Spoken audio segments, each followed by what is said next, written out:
Welcome back to What Arty Noobs for General Disturbance, and this is an M43. I know it's an M43 because I can see an 8-inch howitzer on top, but I can also see something else. Yes, there's a cat on the side, it's a Firekitty, and that's because this M43 belongs to Firekitty. You know her as a member of the Canadian military, but she's also a damn fine Arty player, and here she is on the north spawn of Fisherman's Bay. And battle has commenced.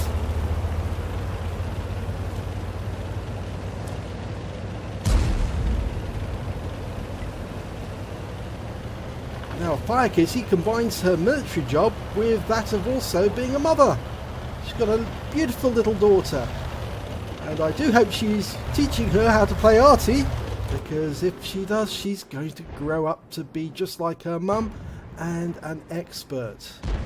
Okay, we've got T110E5, first target, almost loaded, and he's changing course. Oh, fired the round where she thought he was going to go, but she's still got a stun out of it. Okay. No targets in sight at the moment, but we're waiting for our team to actually find them. We've got a mouse going into the city, a T-34. Ah! Okay, there's a Patriot up on top of the ridgeline, which is a bit of a unusual place for a heavy to be. Not normally expect them there. They normally go town, but here we've got one pushing the centre, and we've got a T10 on the opposite side of it, which is also a bit unusual. Okay, and those tanks are getting together, but Firekitty's still focusing on the city. Note, she's decided she's going to change her aim. She hasn't centered her reticule, her field of fire though, so she might get some reticule bloom. She's going for the Patriot. Rounds out. Oh, that looked very good. I'm pretty sure that landed right next door to the Patriot, because she got it just right, just where he would be when the shell arrived. It looks to be like she's centering the aim on the area on top of the hill, at the centre ridgeline, but she's having a quick look at the back because she's looking for Tracer. She's doing a bit of quick counter battery. Okay, so got some tanks in the town now. A T110E5 and a VK100-01P. She can't hit them because they're just behind the buildings. The position that Firekitty chosen is one that I've actually chosen myself on numerous occasions. It does actually provide better sight lines into the city than being over on the west side of the map in grid lines 1 and 2, or columns 1 and 2. Okay, Firekitty is relocating. She's heading further east, so she can get an even better sight line into the city. And that should do it. Yep, that's what I would have done. Because now she can see right up the road to where that VK100-01P is. And she can splash him from here, even if he's sitting behind that building. Oh, she's got the E4. Okay, rounds out on the E4. And it landed a little long, that's RNG, but it still did 132 hit points of damage. And a nice chunk of stun there. There appears to be a T10 over to the east in the other road. But Firekitty's going to go for the 100-01P again. Still got a few seconds still on the reload. There's the T-34B. Now if she can get a shot into those, she'll pick up a lot of stun assist, because they're coming under a lot of fire from the mouse. And there's the mouse coming into view right now. It will certainly help if Firekitty can put a round in. Oh, she does! And that looks like she actually got a direct hit on the VK. And it stunned the others as well. But the VK used his repair kit to get rid of the stun quickly, because he's in dire danger. There's the T10. Goes by the name of I. Ferdinand. Could it be that he's Latina? Maybe, I don't know. Okay, that T10's a bit of a problem really, because he's shooting into the side of the mouse. So if you can put a shell into him, that certainly discourage him. Oh, unfortunately, the mouse has took some big damage there. Firekitty's going for the T10, and he's pulling up. Round out. Lovely direct hit. 307 hit points, and the Ferdinand's burned his, or the T10 has burned his repair kits, his first aid kit straight away to get rid of the stun. he's also still shooting into the mouse. And the mouse has been lost, I'm afraid. But there's still a large number of tanks at the other end. And the scores are fairly even at the moment. In fact, they are even. 4-4. G10's pulling back to the church. I think he knows that if he stays out there any longer, that Firekitty will get him with another round. Okay, Firekitty can't see anyone to fire at the moment, but I'm pretty sure that T-34B or the T-110E5 will pop up any second. If they are on the other side of that block, slightly further to the west, then Firekitty may have to realign again. But it looks like she's going to go for the T-10, although it's a very narrow shot because she's going over the top of those houses and coming in down beside the T-10. A 211 hit point splash there with 3 critical hits, one of which is probably the tracks. It does look like it to me. And the Ferdinand is taking fire, so she's picking up stun assist as well. That's good. Yes, the T-34B did go up the other side. And of course that has now caused a bit of a problem for the aiming, because you can only really hit the T-34 if he comes to the end of the road. That's one of the problems you get at, on the city, because you can never get it fully lined up properly. But Firekitty can cope with this. And it appears that her team is doing well on the west side of the map, because they've pushed back the enemy all the way back into the south area. And Firekitty's now paying attention to that. She's going for the Carnarvon. Dialing in the aim. He's taking fire already. If she can put stun into him, that will certainly crimp his defense. Round out on the Carnarvon. Long flight, but she did 61 hit points of splash, and she got some stun. But the T-54 lightweight is pulling back. He's being joined... Oh no, the prototype is not going there. The Leopard prototype is staying on the centre line. The STA-1 is following the T-54 lightweight back. But if he does do that, he's going to come across the guns of the SU-152 and the AMX 65 ton, which are further back, as well as the T-30. And that T-30 will ruin his day if he tries to do chase the T-54. But Firekitty's gone back to the city. She's aiming for this quarter because she knows that on this corner the enemy was seen before. And I suspect the T-10 will come around this way, because he has to go this way if he's to get the other side of the town.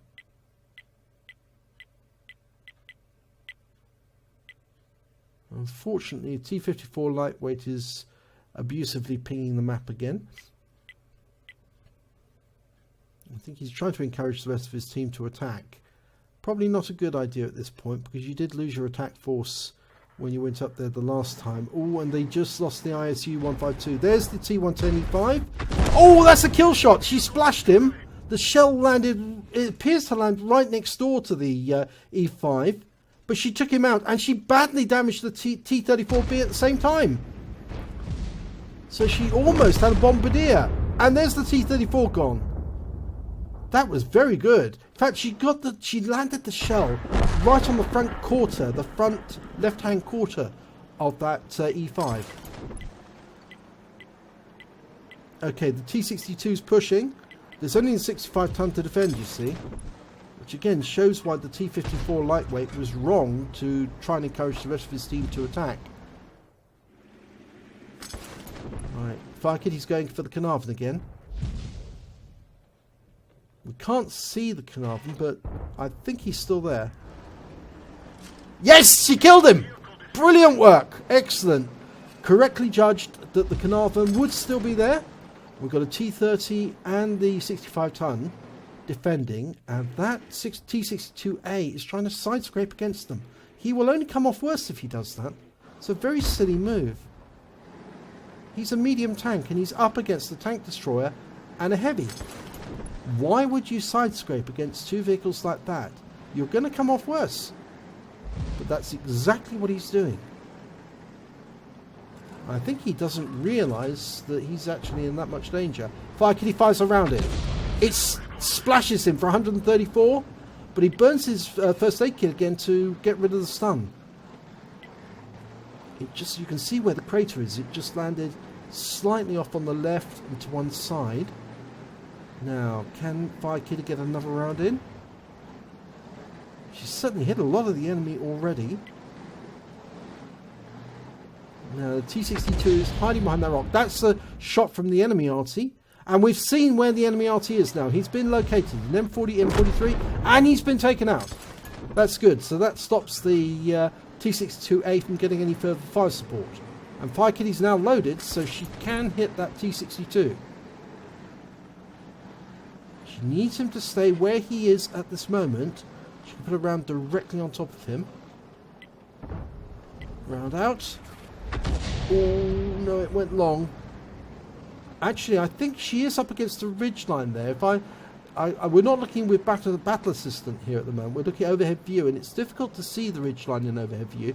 But I think there is a ridgeline next to that rock, in which case that T-62 is in a fairly Arty-safe position, actually. So we really want him to go further west, so that Firekitty can fire the round into him, or get it to land next door to him. Because trying to drop it into him where he is now is a bit difficult. Because when she pulled the aim back, you've got a red line further back, you see there. So obviously the shell would hit the ridge line before it hit the T-62. Now she can hit the T-62. Rounds out. Oh, that was a good shot. 433. She judged it just right. T-62 pulled back, went right into the splash of the shell. The shell landed exactly where the previous one did, I think. If not precisely where the previous one did, it certainly landed nearby. Now that T-62 is in very grave danger. Okay, the enemy's just had an AMX-30 taken out. The Leopard prototype is down at the far end.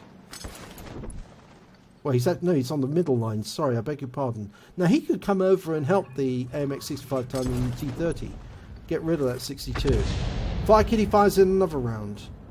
No, he's still in that Arty-safe position behind that ridgeline. But she has got a red line extending from the tank now. That means that the aim is actually being... The path of the shell is actually being intersected by the tank, not the ridgeline anymore. So I think she's found the precise solution to put the shell through the tank. Now, we're looking for that T-54.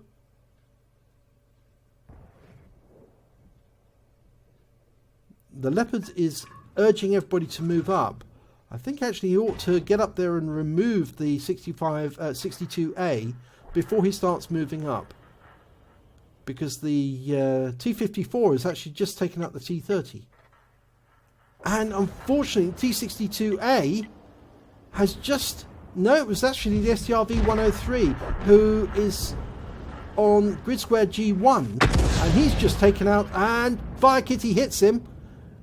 And the STRV took out the T-30 and the defenders up in the northwest corner. They have got somebody capping. The VK101P.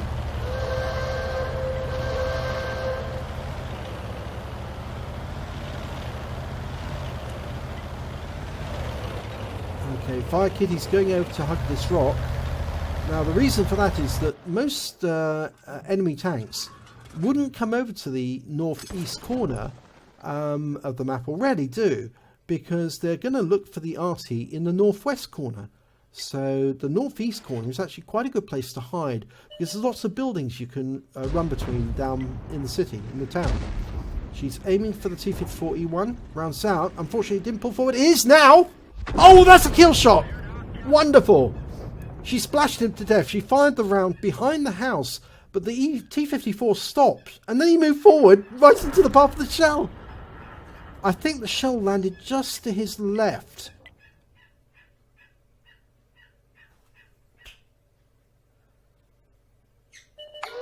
There's the T-62A. He's gone back to the centre line, and he's just been taken out by the Leopard prototype.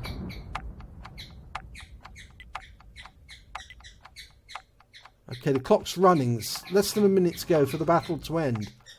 We've had 15 minutes of battle. It's unbelievable. It's been so busy. Firekitty's got a win rate so far of 2,818, and that's just the recorded shots. The shots that the system picked up. It doesn't show the ones where they weren't picked up by the system. There's 3 enemies, and they're chasing 3 of her teammates, and they're chasing the Scorpion G. who's over in the southwest corner. And the round comes in, and unfortunately the Scorpion goes to the very south of the map, and the round lands away from him. I don't know if the team have got time to reach him, and there's not enough time to cap out. Oh my gum.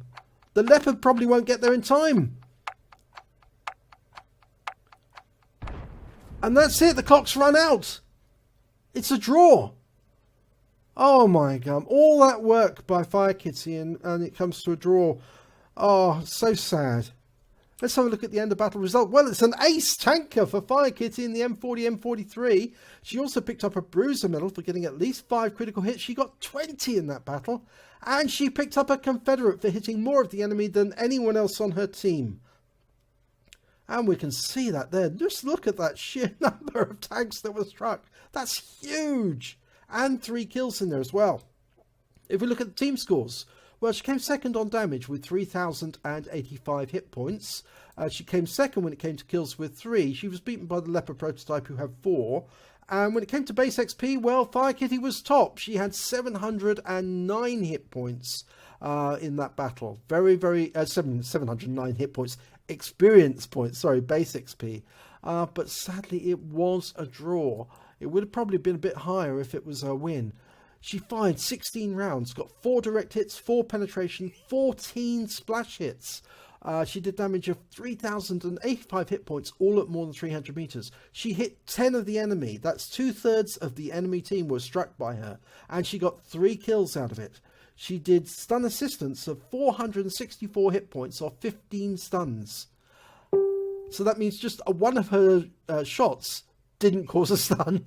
Was wild, and I think that may have been the Scorpion right at the end.